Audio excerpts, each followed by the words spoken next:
Hello and welcome to this video tutorial from Computergaga.com. In this video we are going to look at 5 groovy examples of the amazing SUMPRODUCT function. So let's get started.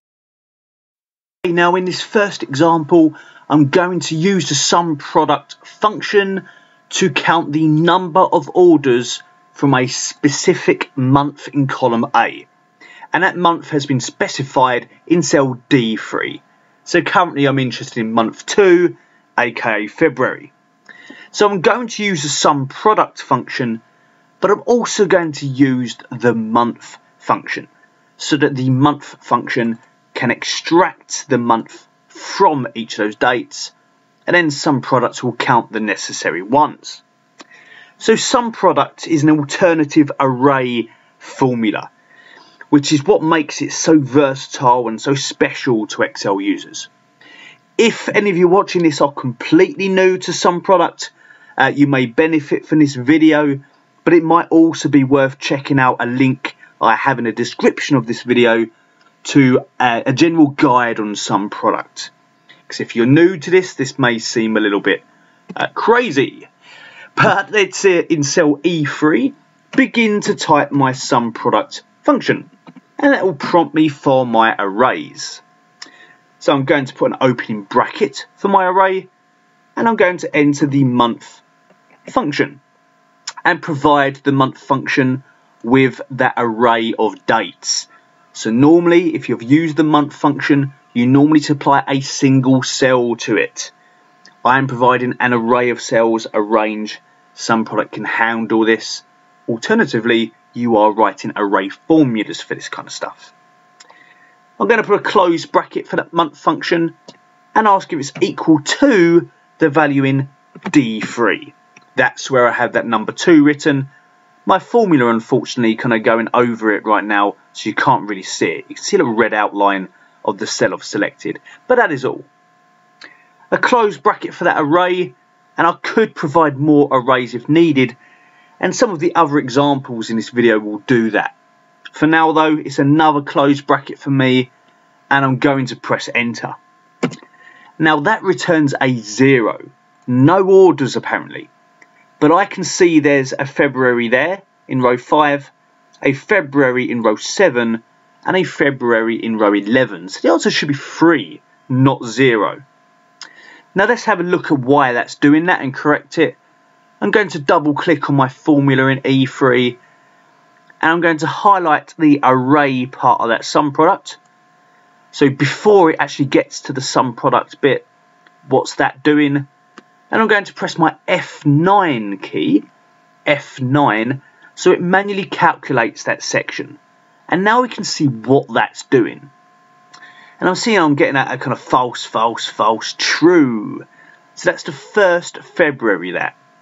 And then false true, so March is not, row 7 is next February. So you see it recognises the February, the month bit is perfect, the logic is perfect, that's all working, it knows the Februaries. The problem is when it gets to the summing part of SUMPRODUCT, because the sum function does not like these trues and falses. How can I add up a true? That doesn't make sense. So I'm going to press escape right now, go back into my formula, and just before the array, put 2 hyphens. Now for those of you who've done a little bit of SUMPRODUCT before, or some quite advanced formulas, you will probably recognise that. It's a very common question. People come across this and you think, what the heck do the hyphens do? Well, they are going to convert those trues and falses to 1s and 0s. And then the SUMPRODUCT can react to those 1s. And that's going to really like that. So if I press enter now, I get 3. There are 3 orders in February. And if I do go into that formula and run just that section of code, you will now see that those 2 hyphens, that double hyphen, has converted the trues to 1s and the false to 0s. Ensuring that my summing of numeric values will now work. Now I've just added another cell in here for a total. what I'm going to do is just I'll just make those cells absolute to save any problems here, and I'll copy that sum product formula and I'll stick it in this cell as well. And instead of a count of how many orders, I want to know how much money as well. And to do that, all I need to do is at the end of sum product, at the end of that array, so there's array 1, at the end of that I'll put a comma, so I'm on array 2, and I'll highlight the sales figures. So this is making the most of the product bit of sum product. It will multiply the values in month, like A, let's say, by B, so the ones that are true in A, by B, and then sum it. So by doing that multiplication, I'm effectively summing only the February ones. If I press enter, there we go, 435. Let me select the February ones in this rather small list right now. And at the bottom of the screen, you may be able to see that it says 435.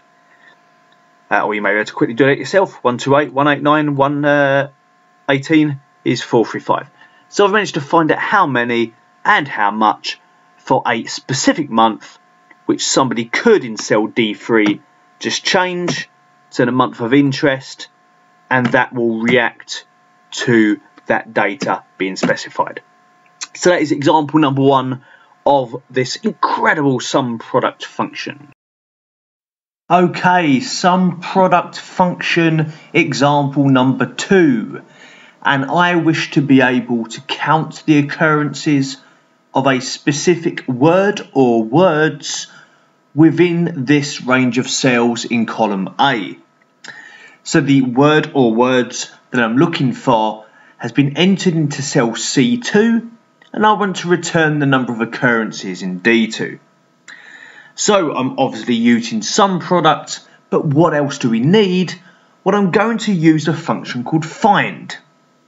Now, very briefly, for those of you who may not have done this before, the find function can be used to find a piece of text, and what it will do is return the starting position of that piece of text if it finds it. So I'm typing a find function right now. Let's imagine I want to find the word ginger, and I made a mistake straight away. I need that in these double inverted commas. Within the cell next to me there, A7, just as a demonstration, and I won't worry about a starting position for that. Keeping this brief, you can check out information about the find function elsewhere. This is all about sum products and their examples. But if I run that on that cell, that tells me that it's there, basically. It begins from position 8. So we have 1, 2, 3, 4, 5, 6, space is 7, number 8 is the first character for the G for ginger. But if I search for something that's not there, like Granger, then I get an error message. So if the find function brings back a number, I know it's present.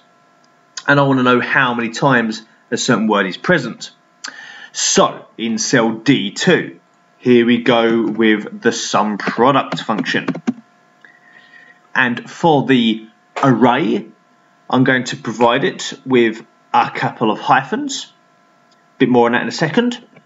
Obviously we used them in the previous example, but you'll see why in a second. Opening bracket, and I'm going to use the isNumber function before I then start typing the find function. I'm going to get the find function to search for the word or words in cell C2, comma, within that range of cells, A2 to A9 in my example. Close bracket, as I mentioned, I'm going to ignore the final question there.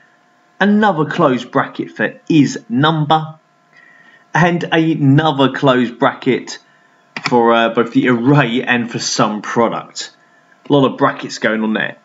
So the find function will look for the value in cell C2 in that range of cells, each cell at a time. That will return a number or an error message. IsNumber is there waiting. If there's a number, that will display true or false if there's not. And then, like in the previous example, there are two hyphens there to convert the true or false values to 1 and 0. so then SUMPRODUCT can sum them. So I'll press enter. Apparently Oreos is in there twice.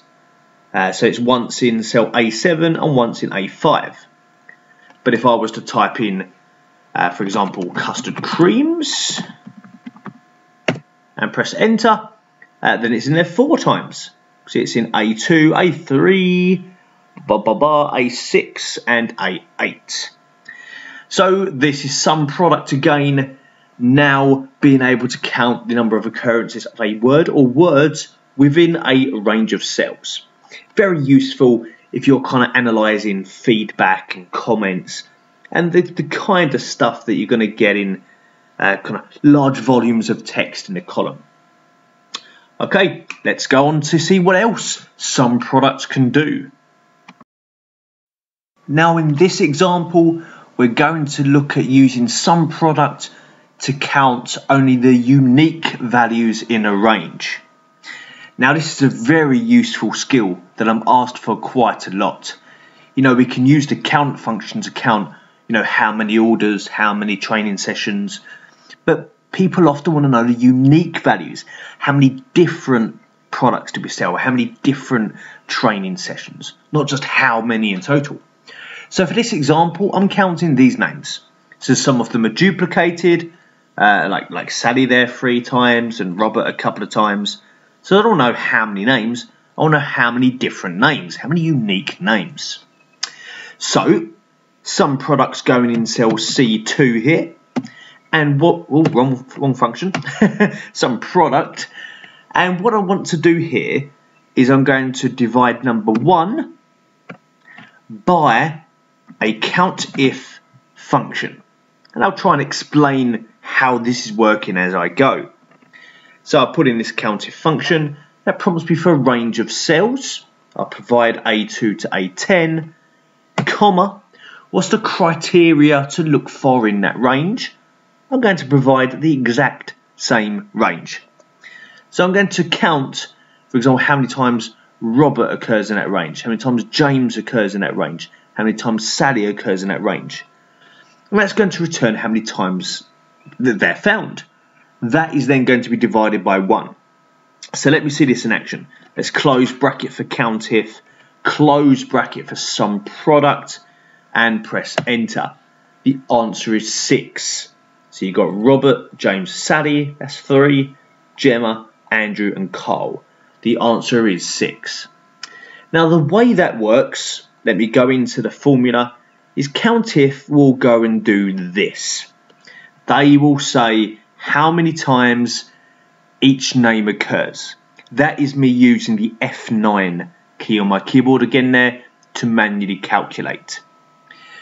So it tells me that Robert's there twice. James is there once, Sally is there 3 times, Robert's there twice, and so on. For each name in that range, I've got that.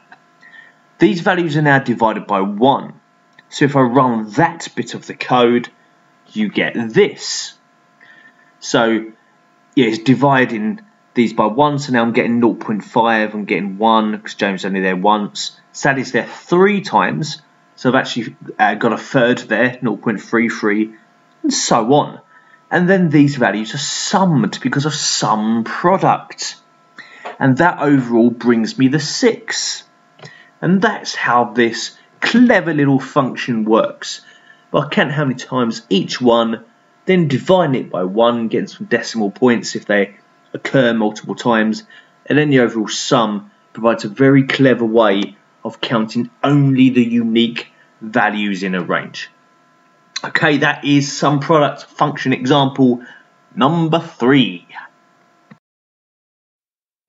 Okay, SUMPRODUCT function example number 4, sum the top 3 values. And this tutorial can easily be adapted to find the top 5 values or the top 10, or even indeed the bottom 5 or the bottom 2 or the bottom 10. This is quite versatile. And the way I'm going to do this is SUMPRODUCT with the large function. So very quickly, for those of you who may not know, this is the large function.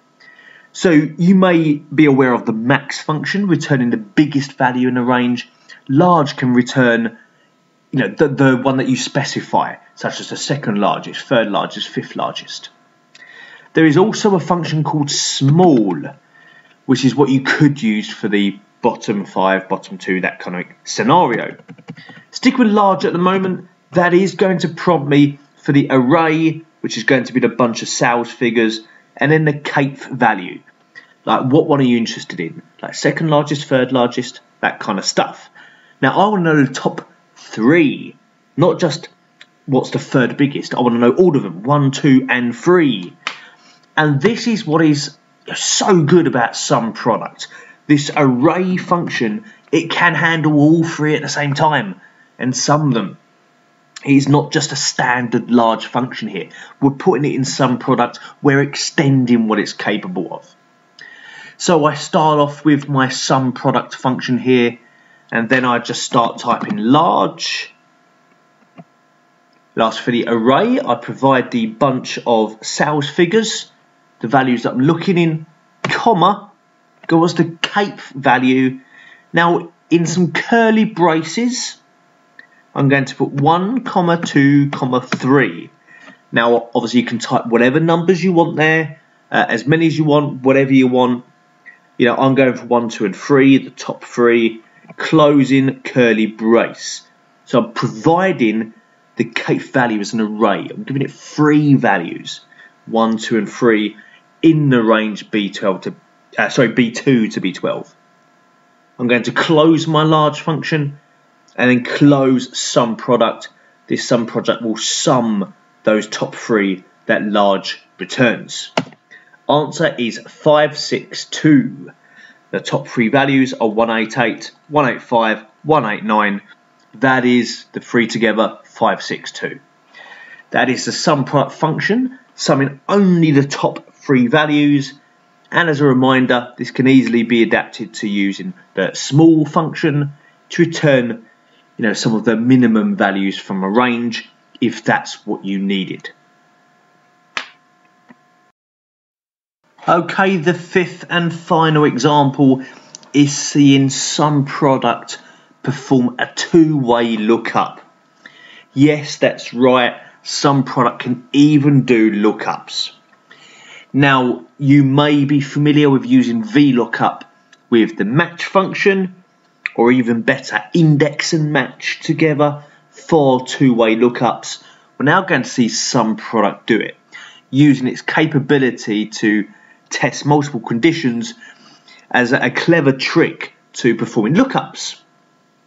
So what I've got here is in cell B1 a country, currently Singapore, and I've got countries in column A, and then a month such as March in D1, and months along row 3. And I would like to perform the lookup across column and row for that country, that month, and return the sales figure in F1. So let me zoom in to F1 so you guys can see the formula, and let's start the SUMPRODUCT. And the first array, let's put that opening bracket in for the array.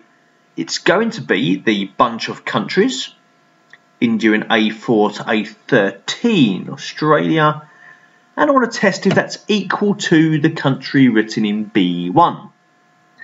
Close bracket on that array, and then an asterisk. So that kind of multiply icon, which, because of the way SUMPRODUCT thinks and and works, is kind of used as the AND logic. And I'll make sure it's that, and let's put an opening bracket in. I'm now going to test the array of countries. I'm going to select from A3. I'm aware that's a header, but I'm going to go across to M3 there and test if that is equal to the month mentioned in D1, currently March for me. Close bracket. And then I need to return the sales figure. So I'm going to put a comma for that kind of second array coming in here, and I'm going to highlight the list A4 all the way across, including all these values, because it will be looking within there, to M13. This is what I have at the top. Close bracket on SUMPRODUCT there. And if I press enter, I have 246. Let me zoom out for one moment. 246, here we go. March, Singapore, 246 is the correct answer. Let me zoom back in. And this is the formula we have. So I've got two conditions here. Look at the countries for the one mentioned in B1. Look at the months for the one mentioned in D1. And the asterisk to multiply to say, look, they must both be correct. Make sure it's both. And then I've provided the kind of entire table range really to look within. As kind of array 2, you can see it mentioned in the bottom. The first array is me just multiplying them. I'll get a bunch of 1s and 0s. Then I've provided the other one. Oops. The other array, so those 1s and 0s will be multiplied by what I get over here, and ultimately returns the value from that cell, or gives the appearance that it's returning the value from that cell, where really it's multiplying and summing is what SUMPRODUCT does. So it's such a genius and clever way around this stuff. And there's so many more examples that I can't cover in this video, or will be here all day. So I'm picking 5 adventurous and unexpected maybe things that SUMPRODUCT can do. I hope you enjoyed this video tutorial. Please check out some of our other videos on our YouTube channel and come check us out at Computergaga.com.